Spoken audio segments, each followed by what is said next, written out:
गोली मारकर हत्या करने का मामला सामने आया, क्या कुछ? जी, कल रात 16 और 17 मई की जो इंटरवेनिंग रात थी उसमें पल्ला पुलिस स्टेशन के अंदर जैतपुर इस्माइलपुर रोड के ऊपर एक शराब का ठेका है।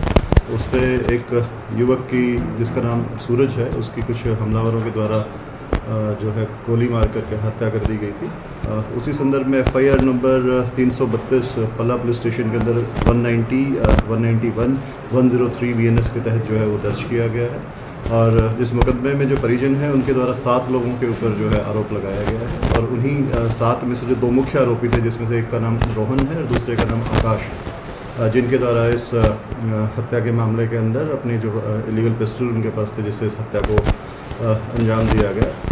उन दोनों आरोपियों को गिरफ्तार कर लिया गया है क्राइम ब्रांच बॉर्डर की टीम के द्वारा, जिसका प्रतिनिधित्व जो है वो PSI जिलेंद्र कर रहे थे।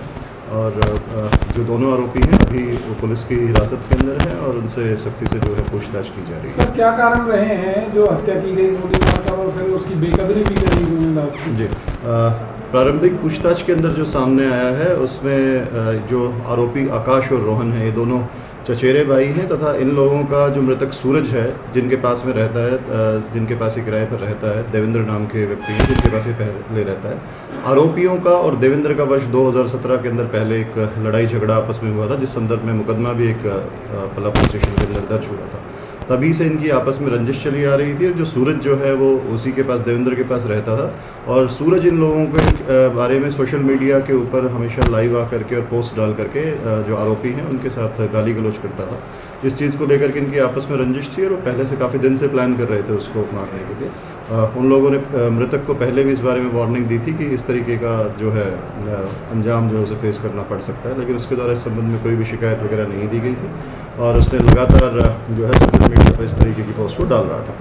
तो कल रात को जब उन्हें मौका मिला और उन्हें जब वो पता लगा कि वो यहाँ पे मौजूद है तो उन्होंने जिस हिसाब से पहले प्लान किया हुआ था वो अपनी स्कूटी पर वहाँ पे आए, स्कूटी को थोड़ा पार्क किया और आकर के अपनी जो पिस्टल उनके पास इलिसिट था उससे उसके ऊपर लगातार गोलियाँ चलाई जिसमें उसकी जो है हत्या जो है उसको अंजाम दिया, उसकी मृत्यु हुई। ये रात को 12 बजे वहाँ कैसे पहुँचा और इन लोगों ने क्या पहले देखी की थी?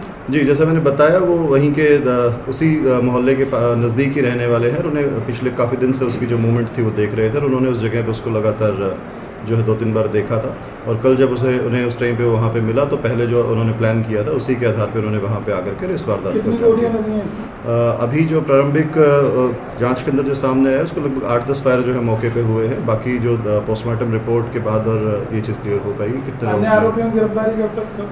अभी जो आरोपी मुख्य हैं जिनके द्वारा इस वारदात को अंजाम दिया गया है उनको गिरफ्तार किया गया है और उनसे पूछताछ जारी है। अभी CCTV फुटेज के आधार पर इन्वेस्टिगेशन की जा रही है तथा आरोपी से पूछताछ की जा रही है। जिन भी अन्य आरोपियों के बारे में कोई भी सबूत आएगा गिरफ्तार। हथियार कौन सा इस्तेमाल किया गया? अभी जो आरोपी है उसको जो जांच में सामने आया है उनके पास कोई लाइसेंसी वेपन नहीं है और रिमांड के दौरान उनसे जो उन्होंने वेपन यूज़ किया था वो बरामद किया जाएगा। तो जो भी वेपन ने यूज़ किया। सूरज करता क्या था, कहाँ का रहने वाला था? सूरज पीछे से जो है वो उत्तराखंड का रहने वाला था, काफ़ी लंबे समय से यहीं पे पल्ला में ही जो पुस्ता के पास में शिवम कॉलोनी के अंदर जो है वो रह रहा था। जैसे मैंने बताया देवेंद्र जो है उसके घर पे रहता था वहीं पे, हाँ उनके पास किराए पे रहता था। और जो अन्य आरोपी हैं आकाश और राहुल वो दोनों चचेरे भाई हैं, लगभग 25-26 वर्ष के जो है उनकी उम्र है। एक 10वीं कक्षा तक पढ़ा था, एक 11वीं तक पढ़ा है। इनमें से जो आकाश है वो एक छोटा सा एक होटल जो है वो चलाता है और जो रोहन है वो कोई काम अभी नहीं कर रहा है। सूरज की फैमिली में यहाँ कौन कौन है? सूरज जो सूरज है वो अपने परिवार के साथ यहाँ पर रहता है और उसके परिजनों के द्वारा ही जो है ये शिकायत दी गई है जिसके ऊपर जो पुलिस है कार्रवाई कर रही है। जो 2 आरोपियों के ऊपर इससे पहले भी कोई क्रिमिनल रिकॉर्ड है, तो ऐसा कौन सा हथियार है, मतलब देसी हथियार लग रहा है या कोई विदेशी हथियार है? मैंने आपको बताया कि जो उसके पास कोई लाइसेंसी वेपन नहीं है, उसके पास देसी इलिसिट वेपन जो है उन्होंने यूज़ किया है। वेपन को रिमांड के दौरान जब रिकवर किया जाएगा तो पुष्टि की जाएगी क्या हथियार है, क्या बोल करने की कोशिश की जाएगी कि हथियार कहां से लाया गया है और जहां से लाया गया क्या उनके खिलाफ भी कार्रवाई होगी? हर केस के अंदर ही जो भी इलिसिट वेपन रिकवर होता है उसकी चेन को ट्रेस करके जहाँ से भी वेपन आया होता है उस आरोपी को जो है वो गिरफ्तार करने के प्रयास किए जाते हैं और किया भी जाता है।